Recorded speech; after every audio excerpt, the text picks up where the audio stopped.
everybody, it's Kellen Nitro from Nitromaniac TV's Wrestling Unlimited coming at you with a live event opinion review thing. We are just exiting Rogers Place from the amazing Monday Night Raw that took place here.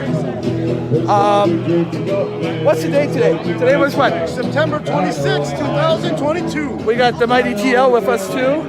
What up? In. What's up? What up? Yeah, and fantastic night of wrestling.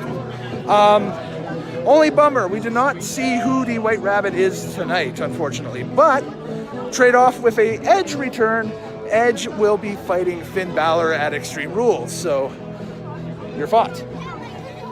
That should be a great match. It'll be the first time they've ever locked horns. It should be amazing. Given the story they've put behind it, pretty good. I Quit rules, which is pretty cool. So we'll see what happens. Loser leave the Fed, maybe? No, not likely. Not likely? No. Just quit. That's it. Match of the night. Who are you giving it to? Ooh, match of the night. I might have to say Seth and Ray. Seth Rollins and Rey Mysterio. All right. Well, I'm going to give it to the tag match with Gargano, Owens, and Alpha Academy. I enjoyed that. I thought it was good. Hell, I thought it was great. It was very entertaining. And the crowd was 100% behind Kevin Owens. The crowd also tonight 100% behind Sami Zayn as he was victorious over AJ Styles. Great stuff. Anyways, we got to do a rating out of 10 for the show. Okay. I'll go first. For a total live experience, I will give it a 8 out of 10. Gio. I'm actually going to give that a 9 out of 10. For sitting for 3+ hours for some wrestling, that was pretty great. I'm giving that a 9 out of 10. 8 out of 10, 9 out of 10. Do the average, cut the carry to 2. Probably about 8.5 out of 10. Remember, kids, never do math while you're walking. Especially late at night. But anyways, I'm Kellen Nitro. We have more content coming your way. I am just getting started with this thing, baby. We're going to get it going again. See you next time. Woo!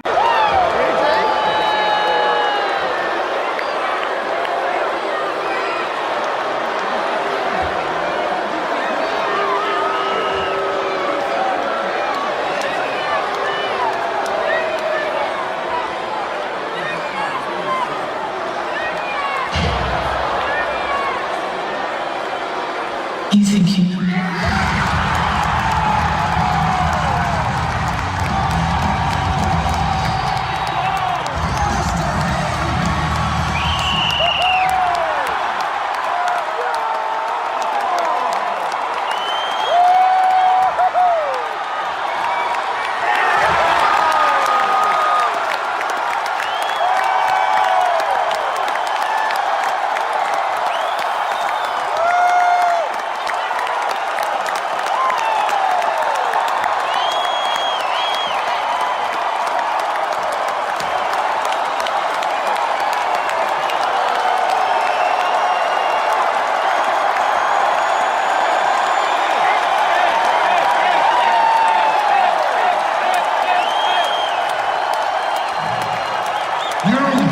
Have tried to finish me over and over again, but I always come back.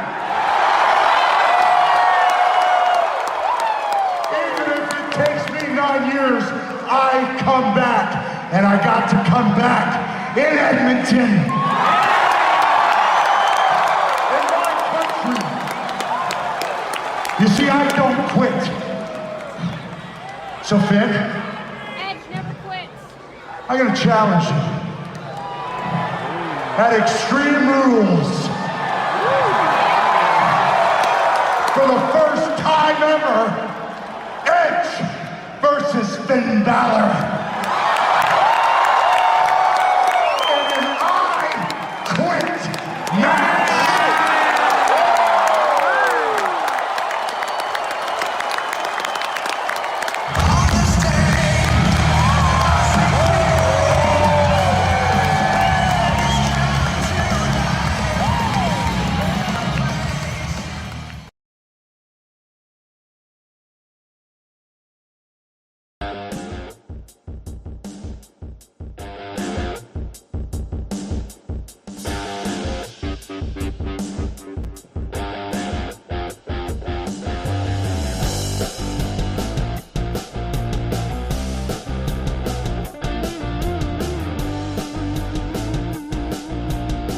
All right, everybody. I believe I have this correctly. So let's get going with the show. Oh, yeah. Hey, everybody. It is Kellen Nitro for Nitro Maniac TV's Wrestling Unlimited coming at you with the season premiere of Nitro's Take for 2223. That's right.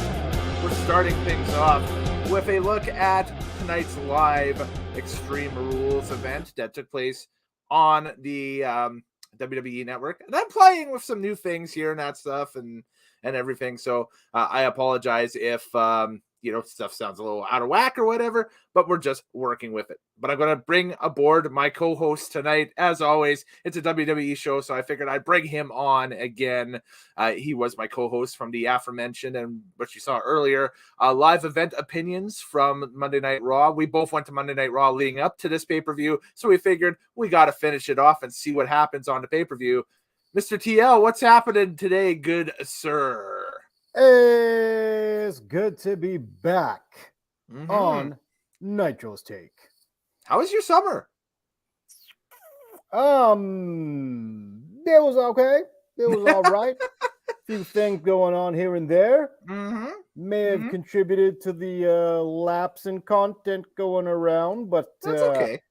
We got it back now. We did, and we're back. And if you guys want to get interactive tonight with us, we're streaming live on YouTube. We're streaming live on Facebook. We're streaming live on Twitter at Kellen Nitro as well. So throw a comment on Twitter right now at Kellen Nitro. You can go check it out and go vote in the exclusive poll. And we will tell you the results at the end of the show. Your pick for match of the night. And with my new setup, I have a dual monitor setup now. So I have the poll actually going in real time off to my right. So I could kind of glance over the shoulder and watch this thing as it updates in real time. Twitter's done a bunch of updates too since the last time we've done this. So you can watch polls go in real time, which is pretty swanky and pretty cool. So. Hey, I got two monitors too. I mean, I've got this one over here. That's an arcade machine playing WWF Superstars. Yes, there we go. I got this guy over here. It's a this dude just got smoked in the face back there. Oh, dirty old boxing match happening back there. It's sweet. Must be a good fight. Yeah, exactly. Okay. So apologies if I get distracted in the background. I'm just I kind of get distracted. That's all with what's happening in the background. So here's a good shot. I just saw it on my old screen. Wow. There we go. Yeah, that's a damn good shot. Wow. All right. So to start the show off, it is the return of the favorite. We must say, woo, Undertaker. And we bring that up with all the live results from tonight's Extreme Rules card from Philadelphia, Pennsylvania, the date of which was October 8th, 2022, a rare Saturday night pay-per-view. Let me get your opinion first. How do you like the Saturday night PPVs or PLEs as they're called now? Didn't they just do this for the Castle thing? They did, but because we're North America and the Castle is in the UK, it was just mid-afternoon for us on a Saturday. No, but either way, they were both Saturday events, weren't they? Yes. Oh, yeah. Yeah. Okay, so I mean, kind of used to it, I guess. But I mean, it wasn't bad actually having it on a Saturday instead of a Sunday. Everybody has stuff to do. It is Canadian Thanksgiving weekend up here as well, so a lot of people hanging out with family and doing a family thing either tomorrow or tonight or whatever. And it was also a very busy sports day as well here up here in Canada as well with we won't talk about the baseball game because but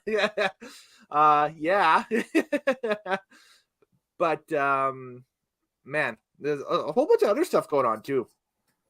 Like, let's just say the color of my cap is very correct for this team. We can get into that in like an off-topic podcast one night or something like that too. Just things that we think are wrong, just along the lines and that stuff and whatever. My art guy is thrilled, by the way. The guy who did up the Nitromaniac TV logos for both Drag Files and Wrestling Unlimited, the ones that you see above on the screen, that stuff and everything. Ryan, he lives in Seattle, so he's thrilled, and the Mariners are his team. So kudos and congratulations. I'll say it live on stream right now. Congrats, Ryan. Now you get the Astros in the second round. So haha. That's it. Good thing I ain't got no Seattle friends. Yeah, you know what? I don't give the Mariners a hope in hell against the Astros, honestly, to tell you the truth. But anyway, there we go. I haven't given a damn about the Mariners since Ken Griffey Jr. Right? What's with all these old sports teams haunting our current sports teams now? Like, the Mariners were cool with Ken Griffey Jr. back in the day.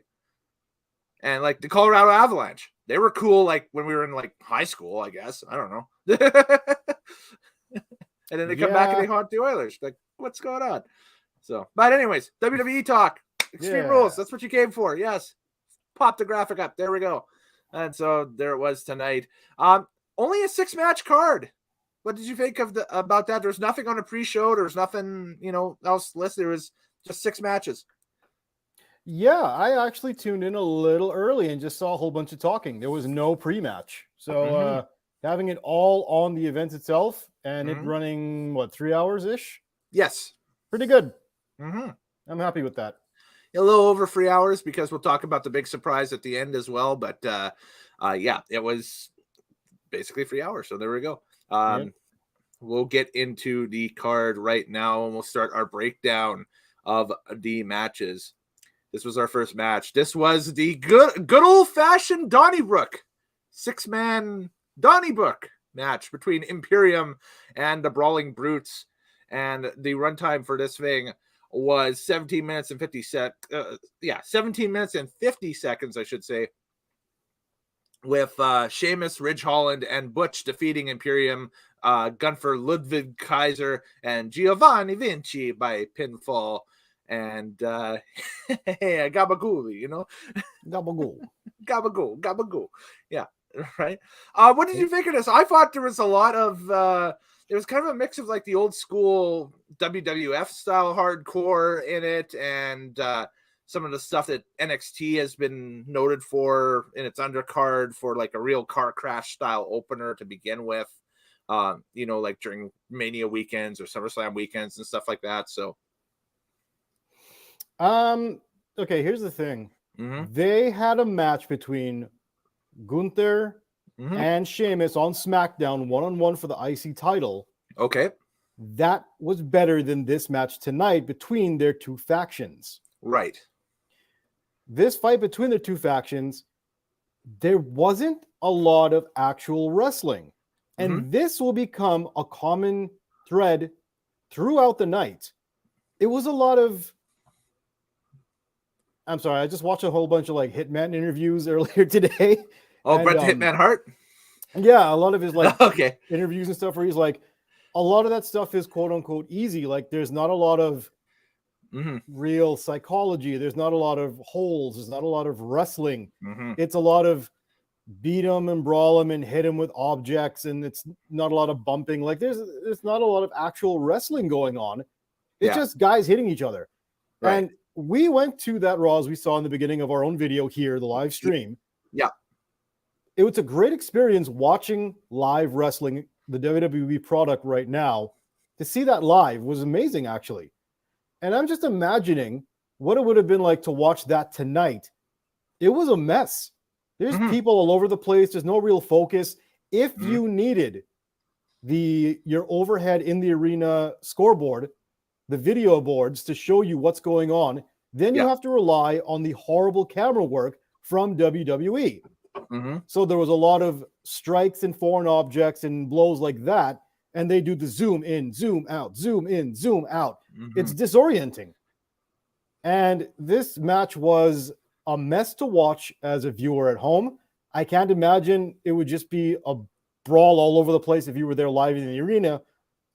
I don't know. This one did not do it for me whatsoever, given that they put on a much better match one-on-one on SmackDown the night before. Exactly. I did not see the SmackDown match at all. I heard good things about it, though, and I have yet to see it. I might get a chance later, like tomorrow or something like that, to pop that in and take a look at it. But, yeah, this was my first real look at the feud itself, honestly, since they were doing the kind of the tag team stuff with Ridge and Butch versus, Vinci and the other guy. Not Eichner. Well, Eichner's new character name or whatever it is. Ludwig Kaiser or whatever it is. That's not Eichner. No. Here we go. Ludwig Kaiser and Giovanni Vinci. Yes. Yeah. There we go. Yeah. Fabian Eichner isn't there at all. He's one of them. No. They renamed Fabian Eichner. I'm pretty sure Fabian Eichner is a whole different person. No, Fabian Eichner is Giovanni Vinci. No, I'm on really? Wikipedia right now. All right. There you go. Yeah. I thought there Ludwig was Kaiser is Marcel Barthel. Yeah. I swear there was 4 members of Imperium once upon a time. Maybe. At one time there was, because I think Timothy Thatcher was part of it in NXT. Is he European? No, but he wrestles the European style. And then they did this whole feud between Walter Gunther and Thatcher. All right, let's just bring it back to tonight. Yeah, anyway, there we We've go. gone too far down the rabbit hole. Yeah.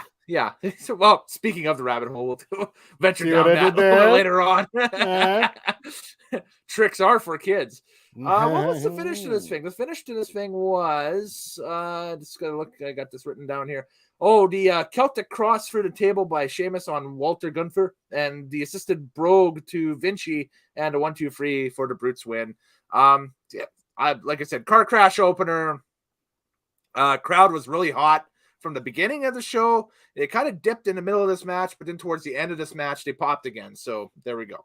I was also very confused why Imperium took a TV timeout during this match to pose. What the hell was that? Maybe they thought it was SmackDown, so they took a breather or something.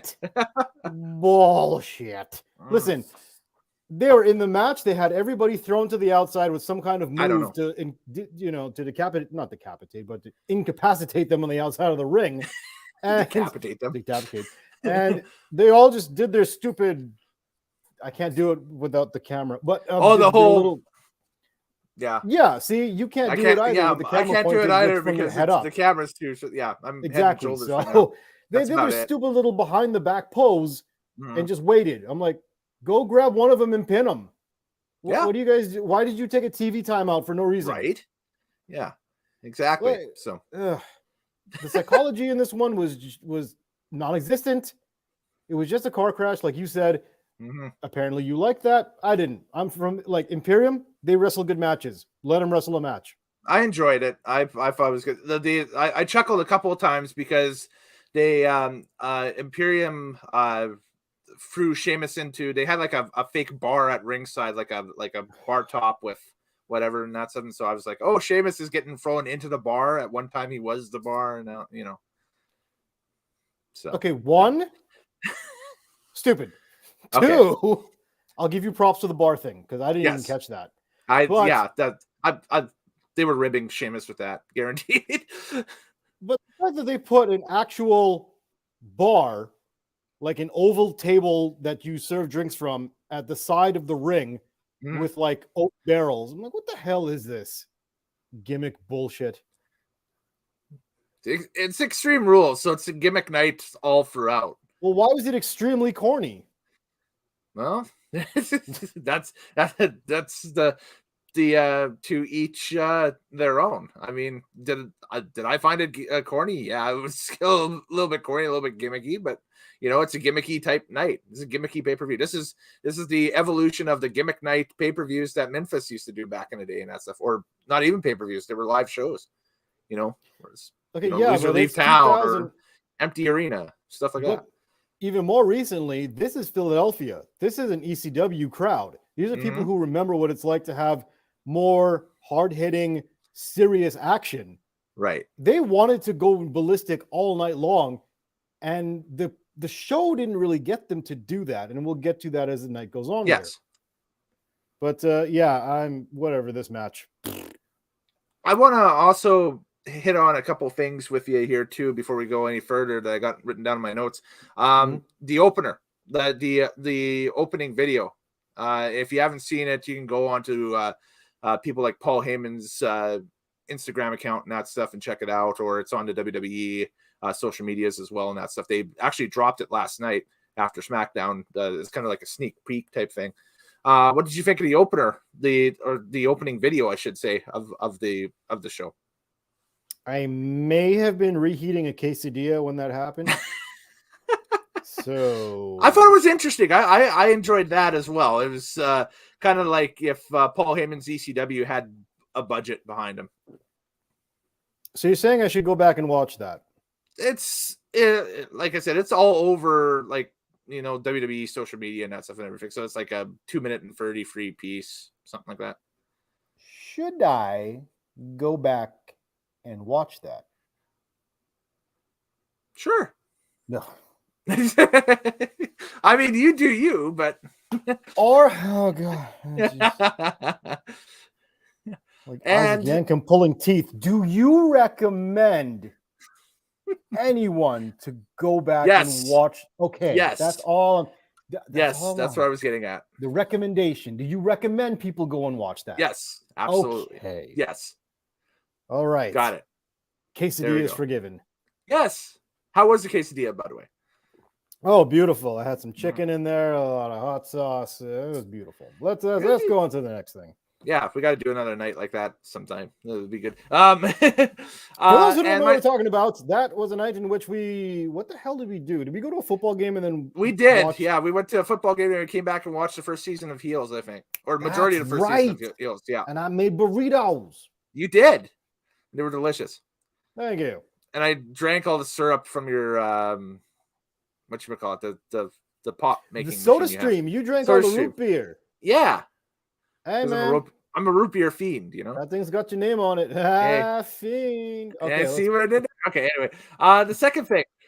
We have brand new commentary teams. The first one rolled out tonight. It will be for the premium live events. Corey Graves and Michael Cole from here on out. The two-man booth has returned. It'll be Kevin Patrick and Corey Graves on Monday Night Raw. And for Friday Night SmackDown, it will be Michael Cole and Wade Barrett to make the debut next week. Who the hell's the Patrick guy? Kevin Patrick is the Irish dude. He used to be the backstage interviewer. He was the guy that. So remember when we went to Raw and they taped main event? Backstage interviewer with the Irish accent. Yeah. Yeah, and he came out and called main event. He was the play-by-play guy for main event. That's what they've done is they basically bumped him up. To Jimmy Smith? No, Saxon. Oh, Byron Saxon. He's going to still be part of the broadcast team, but he's going to be like the male version of the 120 different female backstage interviewers they've had in the past. Oh, so he's just a backstage interviewer now. He's just a backstage interviewer now. Yeah. So he's basically going to be like the coach. Yes. Okay. Yeah. Okay. So something to watch going forward, how these teams are going to, I was just going to ask you, what do you think of Cole and Graves back together, two-man booth, keep it simple? You know what? They actually didn't do a bad job. It was a lot less confusing just having the same two voices throughout the night. It was more cohesive. I kind of dug it. Yeah, I dug it too. It's very the free man booth really wears on you after a while, and it's ridiculous. Like AEW has a 5-man booth sometimes, and it's like, okay, you got to cut it down a bit here, guys. The 3-man booth only works when all three are interesting personalities that you can define completely different from the other one. That's right. If two of them sound alike, then it doesn't matter. For sure. All right, we are going to our next contest here. Finally, we're going to go to the Smackdown Women's Championship, where there was a title change tonight. Liv Morgan was the champion going into this one against Ronda Rousey, and the stipulation on this one was it was just an Extreme Rules match for the WWE Smackdown Women's Championship. The contest went 12 minutes and 5 seconds, and Ronda Rousey is your two-time and brand new hashtag and new women's champion for SmackDown. Well, I dig up the notes for the finish on that. What did you think? Okay, so the match itself, this is once again a match where wrestling wasn't important. It was a lot of strikes. It was a lot of brawling. It was a lot of weapon use, especially a baseball bat. That was repetitive. throughout the match. The amount of times that they use that baseball bat, I'm like, why don't you just make this like a bat on a pole match? Like that's like the only object. Anyways, not a lot of wrestling, not a lot of bumping. Jeez. But the important part is Ronda Rousey didn't exactly get the response that I think WWE was hoping for. I think they need to just embrace that she's going to be a heel. People really don't like her anyways, but they will pay money to see her. So just make her a heel. You know what I noticed tonight is it was hard to differentiate who was the babyface in this one. Exactly. Because Ronda walked out and the Philly crowd hates her. So, and she was comfortable with that. That was the role. That's the role she's been portraying on TV since she came back again and right? Liv walked out and had more boos than cheers with the belt. So, that's the thing is that at the end of the match, the very end of the match, after the finish and that stuff, the senton through the table only nets a 2 count, and then Ronda eventually reverses that into a bicep crusher for the pass out victory. But Liv was smiling throughout the entire finish. And as she, went, quote unquote, went to sleep in the submission hold, had a big grin on her face and that stuff. So, that kind of is a tease to me that, are they turning her heel? Are they finally like, okay, she's going to, or are we just going to get an edgier Liv Morgan out of this? I honestly thought they were going to push her more to being a babyface. Mm-hmm. I think she has that sympathetic kind of look to her. Mm-hmm. The whole smiling out as you lose is very McFoley reminiscent. Yes. Of him smiling when he's all, the lights are on, but no one's home. King of the Ring, 1998. Yes. There you go.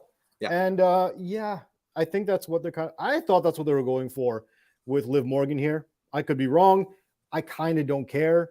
Mm-hmm. Of all the women in the division, she's not the most talented. She's not the most interesting. I don't think she cuts a great promo. She's pretty for what it's worth. But I mean, so are like every other, superstar in the women's division. When you're at that level, yes. Yeah. So I don't know. Whatever. Mm-hmm. Well, yeah. This match really didn't do much for me. I mean, it changed the title on SmackDown, but the thing is that I rarely now, if ever, watch SmackDown on Friday nights unless there's like a really good main event on the show that I want to check out and see, or I was watching it a little bit during the summer when Nakamura had the IC belt and then lost it to Walter Gunther, and they had their back and forth basically leading into SummerSlam and that stuff. And I thought that those matches were pretty good. I'll watch it now in the first half of the show to check out and see what the Bloodline's doing, because I think the Sami Zayn Bloodline stuff now especially is amazing. It's probably the best storyline they've got going on right now in WWE. And other than that, I honestly tuned back into Raw because I knew Raw was coming to town. So I figured, okay, well, over the past month or so, I should actually get back into watching Monday Night Raw, so I have some idea what the storylines are and what's going on, right? So, and actually, I found myself very more interested with what's happening on the Raw side than on the SmackDown side, and a little bit intrigued with what's going on with NXT with the whole rebrand to, I guess now NXT 3.0 or whatever they're going to call it, or just straight NXT, but back to the black and gold era, I guess, with what's happening there too from a night-to-night basis, but. So this title change really didn't move the needle for me at all. I just found the finish very interesting. That's all. But here's the thing: mm-hmm. Liv Morgan on SmackDown with a belt that's not going to draw anything. No, Ronda Rousey with a belt on SmackDown on Fox. Yeah, yes. Exactly. Now you've got name power onto your belt on the show that gets the most views. Mm-hmm. SmackDown has a problem of being a very boring show besides the Bloodline. So they got to do a few things here and there. to bring up the excitement. And if that means having a marquee name with the belt, cool. Better than having on Liv Morgan. Yeah. Did you like the back and forth throughout the show tonight between Miz and Gritty? Oh my God. I just thought they mentioned it's Miz's birthday. Yes. I'm like, word, on your night off and your birthday, you're going to spend it in the arena with Gritty? Yeah. He was sad man. And Well, you're a loser. Monday night, there's supposed to be a birthday celebration for The Miz on Monday Night Raw, on top of the DX reunion and the whole deal there. So they're just going to beat him up for the sake of nostalgia. Well, Dexter Lumis too, the whole feud with Miz and Dexter Lumis. I was surprised he didn't have a match on this pay-per-view, but that might Why? be... Why would they have a match? There's no match to be had. It's just a sketch that keeps going on in between the show to break up the monotony of their product. Well, it's got to end. It's got to lead to something. Otherwise, why the hell would they be doing it? Why would it have to lead to something? Why isn't this is like when R-Truth had the 24/7 belt and it just kept going for sketch after sketch after sketch? Is that still a thing? I have no idea. Neither do I. That's why I asked you if you had known something. I don't know if anyone has that belt. I don't know if it's retired. I don't know if it's still a storyline. Point is, Lumis and Miz, it doesn't need to be a match. It's just a sketch that keeps happening. Yeah. All right. Well, yeah. We'll see. It's stupid, and you can do without it. But if you need to have a little bit of break from showing the ring, then okay, whatever. Mm-hmm. Exactly. So, all right. We will jump ahead to our next contest here before we do plug time. And it is the strap match between Karrion Kross with Scarlett and Drew McIntyre. And the runtime for this thing was 10 minutes and 20 seconds, with the finish being pepper spray to the eyes by Scarlett on McIntyre allows Karrion Kross to hit his finisher, the cross hammer, for the 1-2-3 count. And this obviously is leading to probably a Smackdown main event on Fox, I would think, sometime between now and either Crown Jewel or something, or maybe even after Crown Jewel, because they'll have to, save matches for the States side for, leading into or after it or whatever.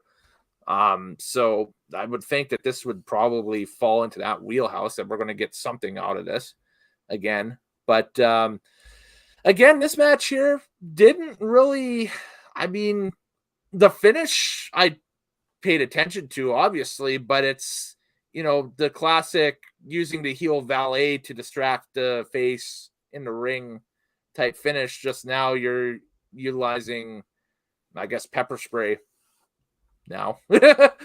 Pepper spray my ass. That thing looked like a can of Febreze. It probably was an air freshener, honestly. It was. It had a blue top and everything. I was like, what the hell? Like, probably it was like the what would you call it? The Febreze things that are in the bathrooms at some places that you just go air freshener, deatomizer or whatever. Yeah, the air freshener, deatomizer thing, whatever. So whatever it was, this match again, not a lot of wrestling, a lot of just hitting each other with a leather strap. A lot of pull me over here, tug of war. I'll throw you into the corner. You pull me into the corner. Blah blah blah blah blah. Yeah. Who gives a shit? Seriously, like, when's the last time Drew McIntyre won a match? Like, what are they doing to this guy? Yeah, he probably, I think, like the week before Clash of the Castle, because they had to put him over strong, leading into the pay-per-view to make him a credible contender for Roman, right? So they haven't done shit since. It's been a month. Like, seriously, he gets barely any exposure, and then when he has a match, he loses it. What are they doing with this guy? Is he in the top tier of their main event crew or not? They claim he is. They claim he is. Yeah, that's the operative word verbiage. They claim he is. Bobby Lashley is a main event guy. He's not on the show tonight. No. There's a plug for his U.S. title defense against Seth freaking Rollins on Monday, I guess. But again, that's it. They're going to wrestle again. Again, yeah. They've already wrestled. What is the beef? there is no beef. This, all right. Let's keep going. Yeah. Yeah, that's just, that was basically my thought about it. The only other note I have about this is, man, Scarlett really pulled off the Sable 1998 look tonight, like with the outfit. Like that was shades of Sable. So I'm gonna let you a little bit into my brain for a second here. Okay, I detest that look. really? Wow. I detest that look. Okay. Everything about Scarlett. Mm-hmm. Her hair is dyed. Her lips were bought. Her eyes were drawn on. Her body was bought. Everything about her is artificial. She's just fake from top to bottom. And I'm just like, okay, what am I supposed to do? Huh? It's a spectacle, I think. What spectacle? For some people, it's a spectacle. It's the How is that a spectacle? It's another blonde with fake everything that you can swipe and find 10 of them on Tinder. That's a tongue twister. You can find 10 of them on Tinder just by swiping. Fake lips, but how many of them are real? What? How many of them are real and not catfishes? That's about the only question out of that. Well, there you go. She's a catfish with her fake veneers and everything. Yes, sir. Indeed. All right. I detest that look. Yeah, right on. It's plug time. So, as you can tell, this is our season premiere again as we start things up again on the channel here with Nitromaniac TV. We'll be coming in from time to time. It won't be after every single pay-per-view, but if there's shows that we find interesting and that stuff, we'll plug in. You know, I'm getting back to the Saturday night slot and that stuff. I find the Saturday night slot a lot easier to put these shows together and that stuff because, you know, we're not concerned about, you know, people staying up because they have to go to work the next day or whatever, or some, you know, along those lines, right? But you know, from time to time, I'll make the announcement on my Twitter at Kellen Nitro and through the Nitromaniac TV Wrestling Unlimited page as well. Throughout the week and that stuff, if we're going to be covering a show or whatever, like I did this week. But if you want to reach us, this is the easiest way. nitromaniactv@gmail.com. Send me a email and, you know, say hi and whatever. And we're also taking content requests as well for stuff that we should take a look at through the winter to help, you know, bulk the channel numbers up a little bit. You know, if you have an event that you'd like for us to kind of riff on or give an opinion on that stuff, we'll do it. It's cool. I'm drinking green tea. Yes, exactly. I want to also shout out again a group that's been busy while we've been off. They haven't been. It's Love Wrestling. So lovewrestling.ca. There's their Twitch, twitch.tv/lovewrestling.ca. Go check them out. They are doing now monthly independent wrestling super shows that are emanating out of our kind of home area here. But they're streaming those live on that Twitch thing, and with all of the major, well, in our neck of the woods, Western Canadian independent superstars, but they have brought in people like former NXT and Smackdown wrestler Chelsea Green to wrestle a card or two. They've brought in Nicole Matthews, who's a veteran of Shimmer Pro Wrestling in the States and other West Coast promotions and such. Just numerous amount of talent. You got to check out their website, lovewrestling.ca. Their 1 year anniversary show is at the end of the month.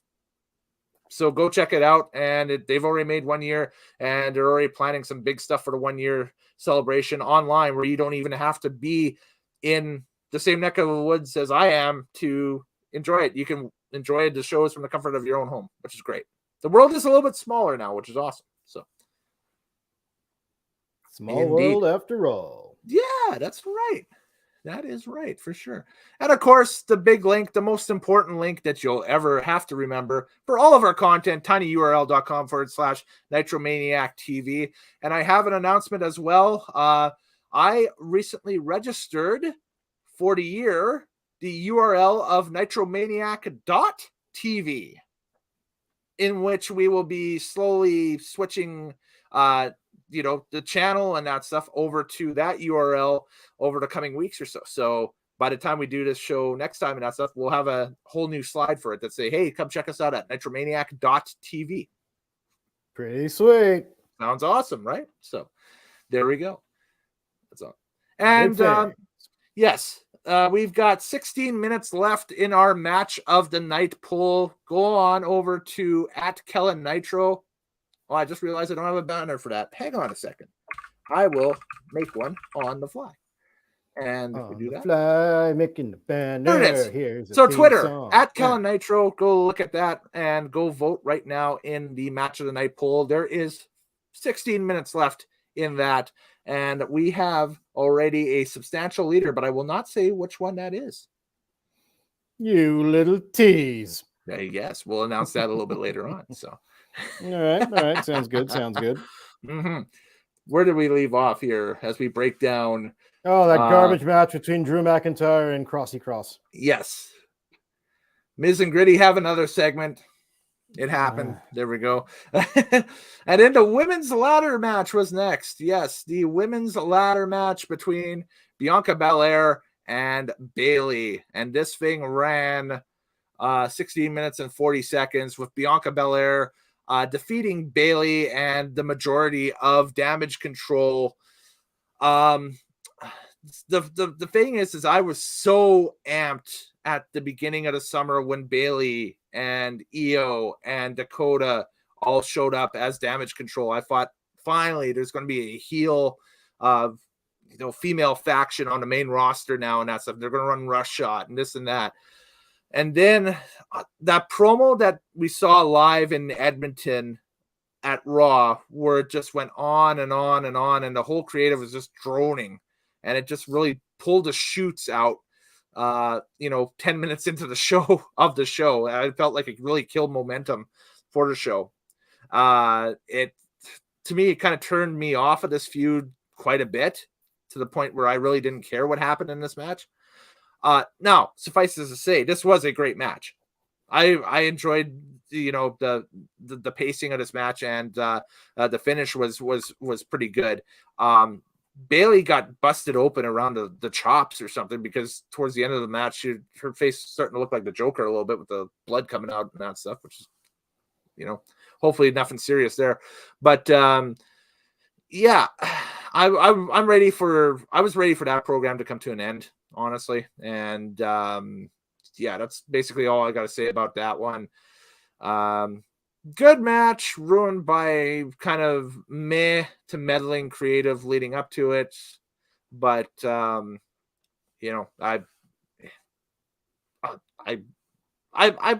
don't mind Bianca as the Raw Women's Champion right now. I would like to see Triple H extend the olive branch back out to people like Naomi, Sasha Banks, and maybe a couple others out there too.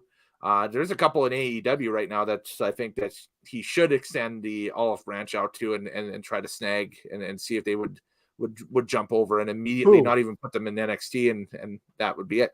One would be, and this is completely controversial, and I know that she wouldn't go there because of how her boyfriend was how her boyfriend left.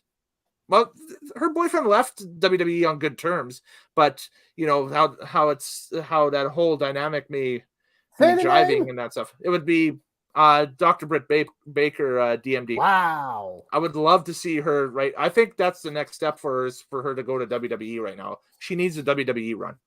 Wow. I think.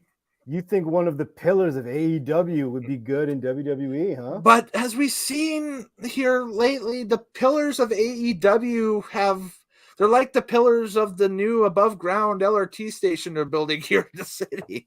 There's putty in them and they're cracked.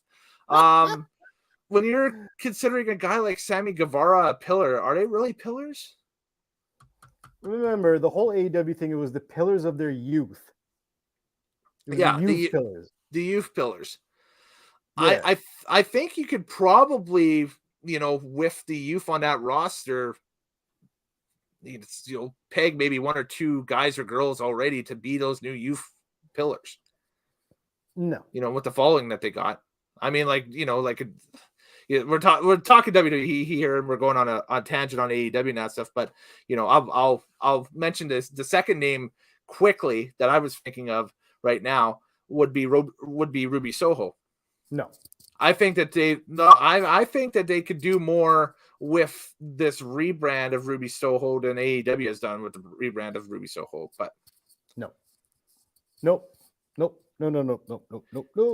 You wouldn't want to see a heel Liv versus a face Ruby? And then what?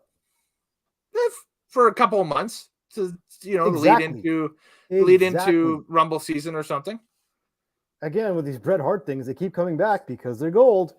Is where they say Vince McMahon, he plays with those little toys, and then when he gets bored of them, he puts them right back on the shelf. Mm-hmm. So that's the same mentality that continues with WWE. You're going to have Ruby Soho. Yay, it's new and it's repackaged. Yay, I'm going to fight you against Liv Morgan and put them back on the shelf. And they don't compare to anybody else in the women's division. So you're talking, yeah. So longevity-wise, it's better for them to be in AEW than anything else. Okay.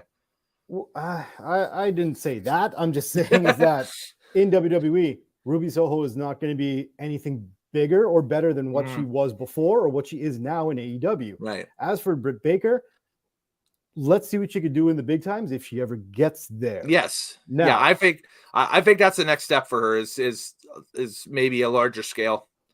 Yeah. Now, to this match itself, Bianca Belair is a good champion. She is a good draw. I wish they would change a few things in her presentation. Like she doesn't have to skip to the ring every single time, especially after she had a match like this. She's still going to skip to the ring Monday as if nothing's wrong. Yeah. Good to see Bayley wrestle again. She hasn't done that in, I don't know, forever. Yes. And I guess the point of this match was to see if Bayley can still wrestle in kind of a women's main event situation. Yeah, but we knew she could. So I don't know. Are you sure? She was injured for a very long time. I know, but I've that's the thing is that people were baited, and she hasn't wrestled a singles match until tonight. Exactly.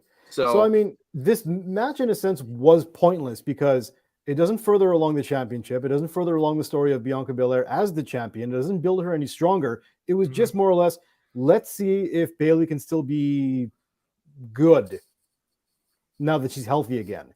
And yeah, she proved that. So what's next? That's all we're waiting for. The glaring spot on this match was Bianca trying to nail the double KOD on Io and Dakota, and they took like a half hour on the ropes to try to get that lined up. That was just it'll be something off of Botchamania, sadly. But yeah, it will. It will. But you know what? The ending was redemptive as she hit that KOD while holding a ladder. So she landed. Bayley landed face first on a ladder on the KOD. Yeah. That was cool. Yeah, there were some cool spots with that. I like the the running elbow drop that Bayley nailed. Bianca with on the apron. Drew and that stuff. And I also like the use of her knee brace. I like the idea that all of a sudden Bayley's got a shiv in her knee brace. Yeah, that was pretty funny. I was like, wow, okay, that's next level heeldom right there. That's death match style. That's stuff. pretty, yeah. That was good. I enjoyed that. So yeah, we got a Monday Night Raw kind of tease for what to watch on Raw. So 25th anniversary of DX is going to be Monday from Barclays Center as part of the whole a season premiere type stuff. They're doing a season premiere too. Imagine that. Ooh. And then we got Gargano and Fury blowing that off, I guess, or blowing it up. One of the two. I don't know about that one, but we'll see what. I don't see Fury not losing that. Next. So, and then of course the aforementioned Lashley and Rollins US title match, which whatever. And then we had, while they were teeing up the next match, another White Rabbit tease with the cell camera. And was that the Adam Rose bunny out in the crowd taking pictures with fans? I think so. And I also went to use the washroom at that point. So so you missed that. Okay. Yeah. It was some dude dressed up in the Adam Rose bunny outfit, taking pictures, selfies with people outside of. That bunny had a match once, right? Yes. With Adam Rose. Oh my god! Next, and guess who was guess who the rabbit was revealed to be back then? Who? R-Truth. Oh, for God's sakes. There we go. Did they reveal the bunny costume person in this or no? It was just kind of more of everybody. I would think it would be more something along the lines that people would point it at, be like, "Oh my God, White Rabbit! Look at that!" You know. Next, Edge versus Finn Balor. I quit match. I quit rules. This thing went 29 minutes and 55 seconds. It is. Oh, it's a half hour long. Okay, well, it felt long. It felt long. But a lot of storyline with this too. So much that no summary will be able to catch it all. It's just all you need to know is Judgment Day looked down and out, and then all of a sudden at the end, they're the heel faction, so they're going to do heel faction things like a concerto, threaten a concerto to Edge's wife, Beth Phoenix, and Edge says, no, I quit, and Rhea Ripley does it anyway. All right, you jumped the gun way on this one. Like I said, there's a lot to digest here with this. So. I could try and sum it up. Okay, go for it. Yeah. Okay, they're having the match. They go all over the place. Finn Balor has Edge down. Edge turns it around on him. Edge is about to take over in this match. Then the Judgment Day hits the ring. Edge has to fend them off. While he's fending them off, he gets tied to the top rope with handcuffs by Rhea Ripley. Then the Judgment Day start to beat up on him. What else happened? And then Rey Mysterio came down. He takes out some of them. Dominic beats the hell out of Rey Mysterio. We don't see him again for a very long time in this segment. He just stays down and out. The Lord of Darkness, apparently, according to Kendall Morehouse. Thank you for typing in. Yeah. Beth Phoenix jumps the ring. She starts hitting everyone in Judgment Day with a chair. She spears Rhea Ripley. She unlocks Edge from the top rope so he can get free. I forget now how he gets put down, but Beth Phoenix gets hit with brass knuckles from Rhea Ripley, knocking her out. Yeah. The rest of the Judgment Day jumps on Edge. They hold him in a position where they make him watch as Rhea Ripley sets Beth's head up in a concerto position with two chairs. They force him to say, "I quit." He says it, and then they hit her with Beth Phoenix with a chair, and he was concerto. Exactly. And as everyone clears the ring, and then it's all like, "Boo, Judgment Day, you're evil." And Edge is like, "Why?" And then Rey Mysterio finally gets to the ring and says, "Help, somebody get him, please." And that's the end of the segment, everyone. Your Rey Mysterio, by the way, is dead on. So, I've had surgery 5 times in my left knee. So he does this during the "Don't Try This at Home" moniker at the live event, just right before the main event taping. And if I had a thing of water with me, it would have been a spit take, and the poor person in front of me would have got like snot water, like right. Dude, like that was unreal. Maybe during Halloween, I'll wear the mask and I'll just start talking like Rey Mysterio all day long. Just anywhere I go, just the simple things. I'm looking for Eddie. I want a number 2 with a Diet Coke. Oh, geez. Yes. With an extra quarter pounder on the side. Yeah. That's it. But yeah, so the match itself was long and drawn out. Yes. It did not have the pop and the pizzazz and the, it didn't have the lightning that I thought that Edge and Finn Balor would have. What the hell was Finn Balor wearing in that entrance? That I thought he was trying to do like a Hellraiser thing with like the pinhead look and that stuff, but it was more like a glammed up Lady Gaga Hellraiser. He looked like a durian fruit. You ever seen a durian fruit? The really big spiky one, when you cut it open, it's really stank? Oh, no. Okay, it's really creepy, but that's what it looked like was on his head. I'll give it a Google later, but yes. Oh my God. Yes. And they slow down his music so it's all evil, but it's the same. Well, that's the WWE trope. If they want to make you evil, then you slow down your music. Yeah. Either way, you know what? End of the day, Oh wait, Edge did kick Little Mysterio in the balls. That was a good moment. Yes, that was the big payoff from the crowd. They've been waiting for that for a while. So at the end of the day, Judgment Day looked like a stronger heel faction. They're stuck in the storyline. They have to bring in one more person because it's going to be a 4-on-4 come Survivor Series. mm-hmm. That's the only way to do this. Beth is going to go up against Rhea Ripley, Dominic and Rey Mysterio, Edge, and the other two. Now they got to get one more person involved so they can have a 4-on-4 Survivor Series. Is this the War Games match? Oh yeah, probably. Yep, I can see. I think is War Games 4-on-4? In the past, it's been 4-on-4 since they were doing it in NXT. The actual like back in the day with WCW was 5-on-5. Okay, but if it's 4-on-4 in NXT, then yeah, this will be the one. So they got to get one more person involved. Yeah, let's just see who it is, basically. Exactly. Yeah, we'll have to wait and see. Maybe it's AJ. Oh yeah, because they've been trying to put him out, didn't they? So yeah. You know, well they've been trying to recruit him, and when he says no, they try to beat him up, and it hasn't happened. Okay, so yeah, there you go. They'll pull AJ into this, and that'll be the 4-on-4.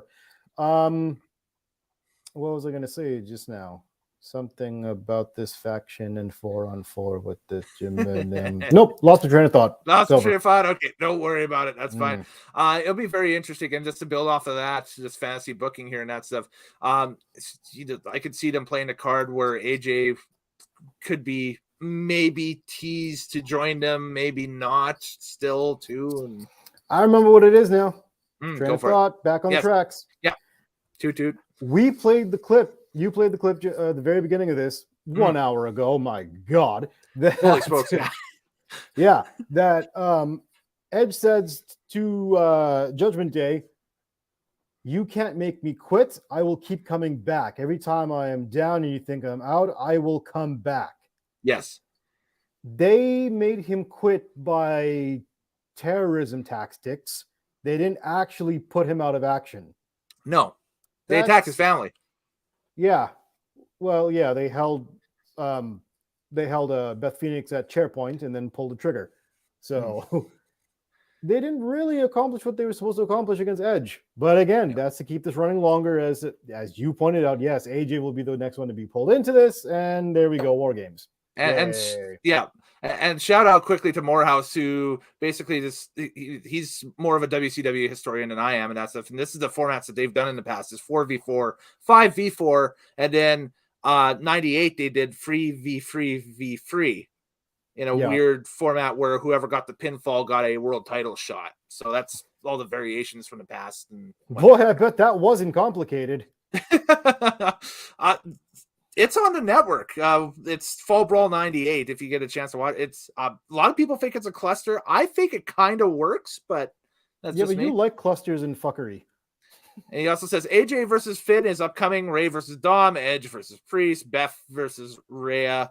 I would think. There we go. There we go. Yeah. So I would think that exactly that's what we got happening. So, hey, there we go. We already called the booking months in advance. Next.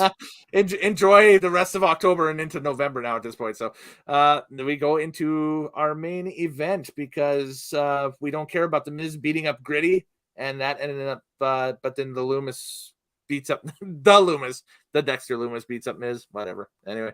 You said we don't care, yet we completely described exactly what happened.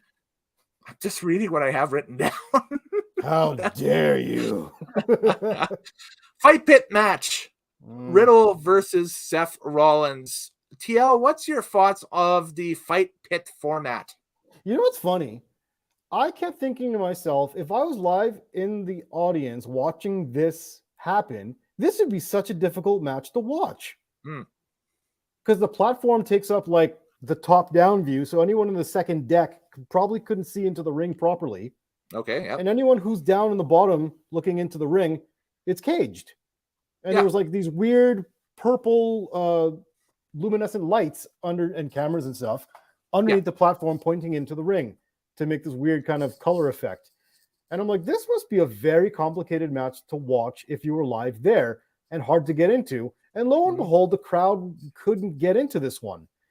And yeah, I've seen this fight pit thing before on NXT. I've seen how it can work with a smaller audience and stuff like that. This wasn't it. This just wasn't it. You imagine the amount of buildup that they've had between Seth Rollins and Riddle through this whole, I guess, month. And they've just wanted to get at each other's throats.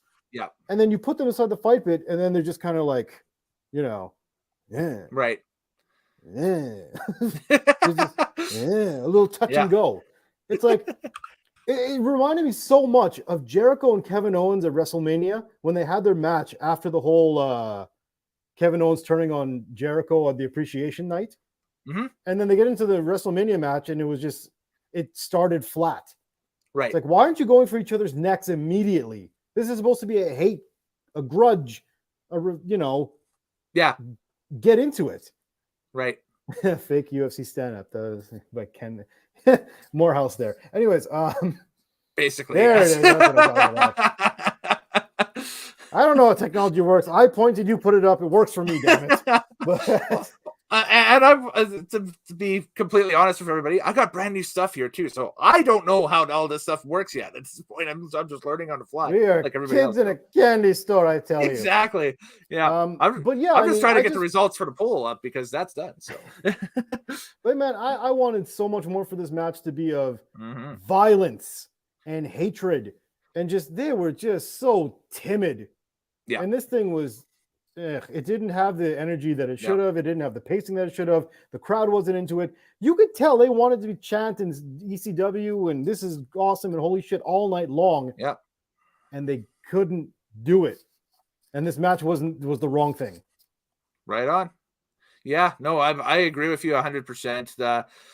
It's tough. Well, I think because this Cormier thing kind of came out of nowhere too. I know that he wanted to work with WWE for a while, but my boy DC, listen. Yeah.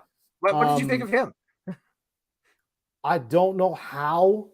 It must have been tucking in the shirt, but man, he looked fat. Yeah, I was taught so. He did not look like a former UFC anything. Yeah, he looked like the guy that sells shirts at a UFC event. Like, he did not look right. I had a friend text me who was out for the majority of the night tonight, but he came back in time to catch this match, and he was like, "What happened with Cormier? Did he let himself go, or what happened?" It looks like I it. don't know, but it looks like it. So not that he was ever super in shape looking, but he looked really bad in this one. Yeah. But it's easy to do in a pre-videotape thing like they did. I thought that the promo that he cut on both guys to be like the Ken Shamrock-esque enforcer. This was not that. It wasn't that, but I thought it was the promo that he cut was okay. I mean, it doesn't matter. It doesn't matter. This was, again, when it was but when it was Austin and Brett, and which is one of the greatest matches ever. Yeah. Yes. Shamrock had legitimacy to him being the world's most dangerous man and being hot in the UFC at that time. Yeah. Right? Daniel Cormier, yes, he's now retired, but he retired as one of the best ever, blah, blah, blah, blah, blah. Yeah. But the way that he looked when he got into that ring, the credibility, he was for anybody watching this first time is saying, who was that fat, dumpy ref that has so much importance in this match for some reason? He didn't even get an opportunity to really have an impact on this match in a way that was yo, that's really the UFC World Heavyweight Champion. Shamrock got that moment when he pulled Brett off of Austin, because he had the mystique too at the time. The mystique. That's the thing I was trying to. I don't think when was Cormier's last fight? I think it was 2 years ago. He fought, what's his name? Who lost? He lost to him for the heavyweight title. Oh, okay. Oh, what's his name? He has a Yugoslavian kind of name. Oh. Either way, that guy ended up losing to Ngannou. Ngannou's been the king ever since. Right. Okay. I'm sure Morehouse will let us know. Or whoever else is watching too in the comments, feel free, throw it up in there if we're. I know, but he's got the fastest fingers in the business. He's going to get to us. Let's see if anybody else beats him here. Oh, here we go. The result is no. Cormier is also Shamrock. No, Morehouse. No. Well, he also said that Cormier was never the best looking fighter. I don't know if that's necessarily how you judge fighting, but No, but it goes to the whole mystique thing. It's like this, Yeah. not this like big shredded up guy. Oh, who's that's gonna, like, yeah. pull Okay, these two good point. apart Yeah, and keep law and Yeah. order within the ring. Yeah. Like you legit go back to like even going back a decade to Lesnar and Mir, you'd think that Brock Lesnar would kill Frank Mir in a fight, right? Just because Lesnar's a freaking monster. But we saw what happened, right? Yeah, I don't know if that's a good example because Mir Okay. looked like a beast at his size, and he actually was UFC champion, and he knew what he was doing, and he's known that for years. Who was the guy that GSP ragdolled at Bell Center, about a decade or so ago? He was the Ultimate Fighter dude. Matt Serra? I think so. Or Josh Koscheck. Oh, Koscheck. Yeah. Josh Koscheck. That's it. Yeah. That's it. Right. And you could tell with that fight, you had one guy in GSP that looked like, hey, fighting is what he does. And he takes his job seriously and that stuff. Whereas Koscheck looked like he just came off the bus touring with Red Hot Chili Peppers or something. Yeah, so the look, it adds to the mystique. Yeah. Cormier didn't really have that. I mean, I'm trying to think of anybody else they could have used from any other facet of sports or entertainment that they could have used as a legitimate ref to break people apart. I don't know. Ideally, it would have been Brock Lesnar, but he's an active member of the roster. So no, and he's already booked for a bigger show at the end of the month because I believe he's booked doing something for Crown Jewel that they have. But the report is he's booked. So, by the way, let me bring back a little segment I like to call "Where Were These People?" that we usually do on our reviews here. The following wrestlers were not on tonight's show. Yes, I should get a graphic for this done up. I will for the next one. Yes. The Bloodline was not on the show. Yeah, not even Sammy. Nakamura was not on the show. That's right. Kevin Owens, the hottest guy on Raw, is not on the show. Yeah. AJ Styles is not on the show. Brock Lesnar is not on the show. I'm seeing somebody else here. Well, no Fury, no Gargano. No Theory, no Gargano. Recently returned. Braun Strowman was not on the show. Mm-hmm. He was Bobby the mystery Lashley. partner on Friday night, right? Sorry? Yeah. He was a mystery partner on Friday night for New Day, right? I believe so. Something like that. Something like that. Okay. Bobby Lashley was not on the show. Mm-hmm. So the IC title was not defended on the show. Mm-hmm. The tag team titles weren't defended on the show. No. The heavyweight title was not defended on the show. That's right. There was so much missing, and yeah, wow. There's a lot of stuff missing in this one. Mm-hmm. Yep. Mm-hmm. For sure. Did you ever give your opinion on what happened with that match, by the way, with Riddle and Rollins? Just quickly about that. I didn't think it was the strongest on the card. The fight pit concept to me is always, I always look at it like it's a knockoff Lion's Den back in the day. Like, like the thing that Ken Shamrock and Owen Hart used to do. And they did it one time.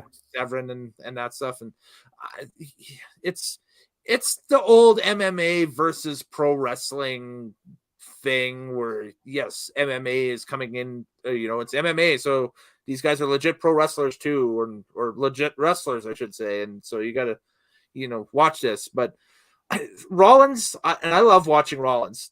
He's one of my top 10 favorite guys to watch, in the business right now. And he looked completely out of his element in that one. Now, that might be by design, how that was supposed to be, but it wasn't I don't think it was the best usage of Rollins for that. Especially with how hot this feud was, with all the cutting edge stuff that they were doing, like going, busting live on social media at house shows and stuff like that, where they were, cutting promos almost 24/7 on each other, and how personal those promos were. This kind of was like, yeah, I know the old school way of ending feuds was steel cage matches, but this thing here kind of fell flat. Yeah, Rollins fell flat all night long in this one. Even his like attire was trash. He tried to do like an RVD thing. The crowd didn't get on it at all. Yeah. He even tried to do an RVD Yeah. of Seth freaking Rollins. Yeah, he did that twice. And the crowd did not pick up on No, that whatsoever. they were just because I think they were still kind of boggled by it, like you were saying, they're boggled by the concept of it. It's not a Philly thing. It just isn't. They would have been better off having this one as an Extreme Rules match, maybe, and the crowd would have got into it. So yes, because Rollins is Mr. CrossFit, not Mr. Bare Knuckle again. Thank you. Yes, that does make sense into that, right? Yeah, so. He's all athletic and he's not really a fighter. No, exactly. And yeah, he needed to bring the fight out in this type of match, given the storyline that they built. When you say that line about his family and his wife and Colin, that they don't want to see your bitch ass anymore and all that kind of stuff, this should have been a fight. Not like hey, let's test out this pit thing and see if we can use it at a later date to gain traction. I'm like, this wasn't it. I think this was a test for the fight pit to see if it would fly on like a B show pay-per-view such as Extreme Rules as a special match thing, because this was something like there's been 2 or 3 fight pit matches in NXT leading up to this, right? So how is what you said different from what I said? No, I'm just different words. It's late. But anyway. Yeah, let's jump to the finish. Same side of the thing. So okay. You know what? We're gonna go ahead and we're gonna give our match of the night award out because the poll is done. And kudos to everybody who voted over on my Twitter at Kellen Nitro. And you can go after every pay-per-view that we'll do a show, a live stream and that stuff. You can go and vote on that option. Give your pick for match of the night. And I don't know if there's a drum roll or whatever if you want to. It's here, but here we go. So, match of the night, as picked by the folks and followers on Twitter, Brutes versus Imperium with 78.6% of the votes. This was over 80% at one point during the night tonight, and you see the other ones below it and that stuff. There was because the option on Twitter only allows you to go 4. There was a sub below that with the other 2 matches on it, and neither of them even came close to even a majority of that. So 78.6%, which tells me that people like still watching the old school WWF hardcore style. I think that's because this is a weak card. Maybe that too, yes. I think this is a weak card, and of all the picks, they went with the opener because it had the most pop to it. But I still think it was a stupid match. By the way, I remember it now. Stipe Miocic. That is who. Oh, there we go. That's who retired DC. That's who it was, yes. And he lost to Ngannou. Ngannou's now the king. So what's next? There we go. What is next is our numbered out of 10 ratings for the night. Oh, you really saving the end till the end? Yes. Okay, no problem. Just because this is my first show in a while, so I'm trying to remember how I used to do this. So that's okay. So yeah, I gave this a 4 out of 10 on my ratings here. Yep. Yeah. Like I said, there's so many big names missing from the roster on this pay-per-view. There's nothing I would ever go back for. There's nothing on this thing that I'm going to tell people, hey, go back and watch this, or I would recommend them anything from this show. Nothing. Nada. Zilch. It's not a passable show. 4 out of 10. Right. I had a higher number, but I just adjusted it for the thing, through our line of process and talking about the show here. I'm going to give it a 6 out of 10 tonight, just because the thing that we are going to talk about next really, I really enjoyed it, and I've really enjoyed the build for it. And I thought tonight was a very interesting continuation of the storyline for that. My pick personally for anything that I would have for match of the night would be the Bailey and Bianca ladder match, because of just the variety of moves I saw in that one. There was a lot sloppy of as hell, but okay. Yeah, they tried. So there we go. So that would be the one that I would go for. But everybody's like the Brawling Brutes versus Imperium, and first match was hot, and these two factions are pretty big on SmackDown right now. So I honestly thought that this was going to potentially be a War Games payoff, because they've announced that they are bringing back War Games for Survivor Series, and they had announced specifically 2 War Games matches. But I think that obviously we can probably surmise at the end of tonight, like we talked about, Judgment Day versus Edge's group of super friends or something like that for one. And then the second one is to be determined. Maybe it's Bloodline versus somebody. I don't know. So that's that. Now, let's talk about the big reveal. The White Rabbit was revealed at the end of the show after Matt Riddle and Daniel Cormier walked off the stage. The little copyright notice showed up at the bottom of the screen, and then the lights went out, and we got the reveal of the re-debut of Bray Wyatt. And yes, indeed, Bray Wyatt was the White Rabbit, with all the viral stuff with the videos and who is the White Rabbit and the QR code and this, that, and the other thing. This was really outside the box over the past few months, I thought. And it really, again, started picking up steam over the month of September. And it really helped that, to me, having a vested interest in it, it helped going to that Raw live, because you think, oh my God, he might, whoever the White Rabbit is, or he might re-debut on that Raw. And obviously it didn't happen, but we got, more codes and more clues out of that, and more codes and clues throughout the weeks on that.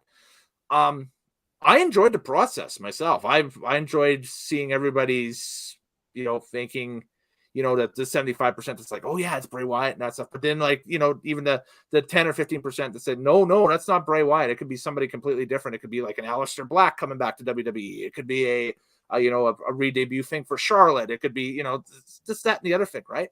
And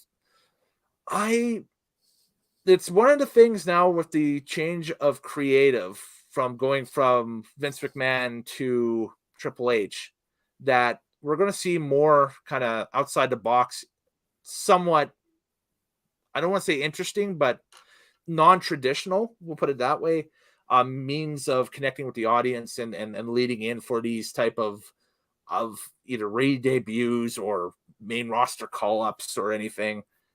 So we'll see what's up. Okay, so this took forever. Tonight, this took forever. Everything fades to black. The little signature happens at the bottom of the copyright thing on the bottom of the screen. Yeah, everybody fixes the end of the show. It's not. And then as it fades to black, people all start taking out the cell phone lights. And then I swear to God, it sounded like Triple H was singing He's Got the Whole World in His Hands. I thought it was a retaped version at first of Brody Lee, of Luke Harper. Interesting. I thought that was Triple H because it was so breathy. Yeah, it was kind of breathy. Whole world in his hands. It might have actually been Bray himself singing, but I have to rewatch that again, because I thought it was, because there was a promo back in the day, back in NXT and that stuff, where Luke Harper was singing that in like a rocking chair back and forth right prior to Bray doing his whole Bray Wyatt thing. Interesting. Yeah. That would have been cool if it was him. Yeah. That being said, oh my God. So he says whole world in his hands. They finished the verse. And then the spotlight hits the crowd, and it's the little pig Husky Heresy thing. Yeah. Huskus. And then it goes back out again. The song starts and goes all over again. Finishes. Spotlight. Yeah. It's on the buzzard. The whole song starts all over again. The verse ends. Spotlight. It's on Sister Abigail. Yes. The song starts all over again. The verse stops. Spotlight. It's on that mask. On the, what do you call it? On the commentator's table. Yeah, which I thought was, I looked at that again, and I thought that was like the burnt up fiend from when they decided to torch him. Yeah. Yeah. Arson again, everybody. The verse ends. Spotlight. Yeah. It's the fiend. Yes. The song starts over again. Yeah. The verse comes to a halt. There's a door. It goes black. The door comes up again. They go inside the fun house and they look at different parts of it, all dissected, and it's all weird, and the song's playing, but it's slurred in and Well, it's broken. Yeah, it's dilapidated and abandoned and broken, right? And then it stops. Mm-hmm. And then spotlight. It's the door. I'm like, oh my god, we know it's Bray fucking Wyatt already. Like, I swear to God, this went forever. The only thing I would agree with you with that would be the live action life size characters from the fun house showing up in the crowd one by one kind of got a little cliche after a bit, so I would have cut that entire bit out. But I would have everything else with that I thought was, excellent, or moderate to excellently done. I was very entertained by it. No, I thought that was so drawn out. The whole thing behind this was, is this Bray Wyatt? That's what this whole thing started about. When we went to the live show and the camera cut and it went to commercial, and inside our arena, the lights went out and they started playing that song with only the audio and no music in behind it. While everyone had their cell phone cameras out. Acapella, that's right. Acapella. And they're playing, what was the song? White Rabbit by Jefferson Airplane. There you go. And it was just the audio, no music, just the acapella. Mm-hmm. And they've been doing this for weeks at different house shows, and they did it on Raw during the commercial break. No video was taken except for people by their cell phones if they didn't have the camera lights on. Yeah. And this whole thing was about, is this Bray Wyatt? And when they did this entire presentation at the end of the pay-per-view, you already knew it was Bray Wyatt 3 seconds in, and it went on for what seemed like 20 minutes. It wasn't, but it seems so long. It's like, yes, it's Bray. We get it. Oh, finally, when the door opens, you see the lantern. You see the lantern. And then you see this mask come out with the lantern, and it kind of looks like the V for Vendetta guy with the lantern. And then he teases. He puts the lantern down. He takes his mask off. It's Bray Wyatt. We knew it already. Fuck. How many times is the crowd going to cheer for the same shit? They already knew it was Bray Wyatt. So you would rather have. So you would have rather had him come out, lights out, and then have him attack somebody in a ring or something. Yeah, do something like worth the time, instead of how many times can we make the audience go? Ah! So ridiculous. Morehouse saying, I am disappointed they didn't swerve us and re-debut somebody else. It was 100% obvious it was Bray. Yes, okay. That's exactly what you're saying. And, and also throwing my part in there too. Like, wasn't a, an NXT call up or, somebody jumping ship from AEW or something like that. Right. So. See, Morehouse gets it. He's been with me the whole time here. Yes, for sure. So that's a different. By the way, I'm not giving points to the pay-per-view for that, because you can catch that one clip that goes way too long on YouTube, probably now o'clock, and just watch that. And you don't. Yeah, people have screen capped it. Yes, yeah, and WWE itself has probably screen capped it. So exactly. So it's like you didn't need to watch a pay-per-view to see that. So yeah, that 4 out of 10 is very justified. Yeah. With this re-debut of Bray Wyatt or not. The only question now is what sort of creative they have for him drawn out, what show he's going to be on. Is he Smackdown? Is he Raw? Is he going to be, kind of showing up as a part-time thing, which has been rumored too? It's kind of like the new version of The Undertaker, basically. And he hasn't earned that. Fuck him. He hasn't earned that. Oh, he's still young enough that they could put him on a show and have him as the upper mid card to, have him main event a pay-per-view or something, My whole thing is when it'd be a B show pay-per-view, but there you go. When he was the Fiend, it was pointless, and they didn't know how exactly to fit it on the show. It got the most interest and attraction, but they had no idea what to do with it. What is going to be different this time? I don't know. That's the thing is they've hired in, Put that tweet up. What? Put that comment up. Okay. Yes, there Morehouse we go. gets Bray it. does get old fast. We will be Morehouse bored by gets him in February. gets it. Okay, all right. He gets it. He knows. Yeah. Okay. It's the same Yeah. thing I was talking about WWE with what you said, Ruby Soho, and I'm like, once they open the bottle, Yeah. the fizz is gone immediately. Yeah. What are they going to do now that there's been shown that Bray Wyatt's back? Now what? So I what? don't know. Yeah, that's the thing. Is what will they do? That's the next question. And this is a whole new creative group. Vince isn't pulling the strings anymore. It's somebody else. So Okay, but you act like the thing is, No, you I'm- act like I'm- Vince McMahon was like so old school and so traditional. This is the man that booked a match of like him and Shane versus Shawn Michaels and God. You yeah. understand? Like it's not like Vince McMahon was like doing old NWA Southern wrestling. No. He was so cartoony and so out of bounds and so off his rocker that Well, that's it does. you could argue that was WWF all the way back to 1984. Out of bounds, Yeah, that's off what I'm its rocker, saying. or whatever, It's not like saying having new creative means that they're going to do even wilder shit. Vince McMahon is wild. He's a Yes. wild boy. Seriously. So like having new creative all over the place, it's like, is it really going to be anything different than a guy who booked a match between him and God as a spotlight? Are you kidding me? One thing that showed up here: are we going to get Bray Orton free next year? God, I hope not. We've seen enough of that, and we've all had a little too much arson in our lives already over the past 3 or 4 years with this, with the Orton Bray Wyatt things. Like it always ends up with one of them setting something on fire or someone on fire, So it's like, I think it's Orton 2, Bray Wyatt Fire 0. I don't think Bray has ever gone over on Orton in any of these. I think it's always been Orton winning these. Who lit the Fiend on fire? Randy Orton. Who lit his house on fire? Randy Orton. 2-0 Randy. 2-0 Randy, yes. But I'm just saying, can we, not have any arson at all?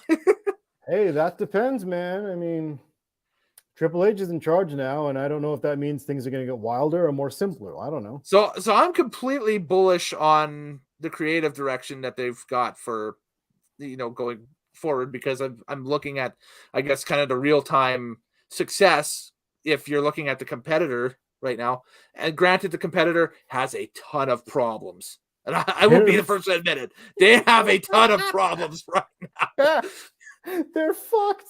They're so fucked. There is a ton of problems over there right now. Whether they realize it or not, there is a ton of issues. Oh, God. But with WWE, I'm completely bullish on, seeing how this all kind of rolls out with the creative and going into Mania season and seeing what a Triple H led creative consortium will produce for Mania season. Who are they going to key on, so on and so forth. You are more temperate, if not skeptical. Is that fair to say? Yeah, very much so. Okay. Now, that being said, it looks like we're about to hit the 90-minute mark of this. We should stop. Ironman. Yes. So how do you want to wrap this one up here? We'll just wrap it by doing a quick plug of everything. Again, if you want to email any one of us, you can check us out at gmail.com. Well, nitromaniactv@gmail.com is the email, so you can check that out. And we're going to take the Undertaker and make it rest in peace right there. And okay, but throw up the last comment before we leave here. They made Brady supernatural. He's not a wrestler you will see hanging out backstage talking with Sami Zayn. I'm unsure how to book him. His feuds only work with Judgment Day Edge, sadly. Well, maybe, yeah. That's the thing. And they kept it open-ended, too, because he didn't come out directly after a wrestler tonight. He just appeared. Just popped out at the end of the show, yes. After the 9,000 hints ahead of him. Yeah. Yeah. So, all right. Okay, fair enough. Oh, TL, where can they reach you on the social medias if they want to talk and chat and learn how to cook good food? Exclusively on Twitter at TMLOUTAN. Nice. That is the only place to find me. You will not find me anywhere else. And if you do, You better tell me on Twitter because I need to find those people who are putting up fake profiles of me. I almost thought about jerry rigging the hashtag TML talk when I was talking about you, but then realized that was the Toronto Maple Leafs official Twitter, Fred. So we should hijack that and put it back to, something that wins a little bit more. Absolutely. Something with a little bit more respect. Yes. Yeah, exactly. Yeah. Something that's bound to win. Mm-hmm. That's something that will, at least pay off into something good. Shots fired, Toronto. Papa. Well, yeah. After today, I'm starting to think that anything out of that city's cursed. That's unreal. Yep. That was just terrible. I'm surprised we didn't hear from my art guy tonight, honestly, and he must still be partying it up big time down in Seattle. So, but anyway, whatever. You can reach me on Twitter and on Instagram and everything at Kellen Nitro. Again, you can follow us at tinyurl.com/nitromaniac.tv or Nitro. Sorry. This one is tinyurl.com/nitromaniac TV. It'll soon be just www.nitromaniac.tv. We'll wait for that, the unveiling for that, probably over the next month or so. Like I said, I just landed that literally days ago. So there we go. And for all of your news and wrestling and just talking and that stuff, feel free to hit us up. Like, honestly, that's it. We'll chat about everything. So that's that. And I also want a quick shout out if you're into motorsports as well. Check out my other channel, tinyurl.com/drag files. We just hit 3,800 subscribers on there today. Monster number, huge, massive, and more content with that coming up over the next few days or so. It is Thanksgiving weekend, so I'm off to go eat turkey and talk with family and whatever, and that's stuff. I'm sure you've got some turkey on the horizon or something to do. I have so much Thanksgiving catering to do. It makes me sick. So I will let you go for sure. And we will catch you guys next time here on Nitromaniac TV's Wrestling Unlimited. This has been the season premiere of Nitro's Take for 22-23. Up next, who knows? But yes, stay tuned to this space for more wrestling content. Happy wrestling watching, folks, and we will see you next time here on the channel.